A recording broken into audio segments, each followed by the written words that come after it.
Isso aí, galera do YouTube, tamo aí com esse Corolla 2011.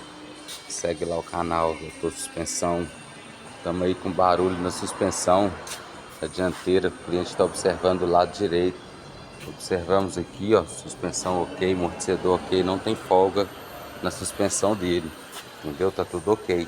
Só que o suporte do motor, ó, do lado direito, se observar lá, chegou até vazar a graxa dele, o óleo dele. Entendeu? Esse suporte ele é hidráulico, ele vaza o óleo dele. Olha como que já tá encostando aqui já, ó. Tá vendo?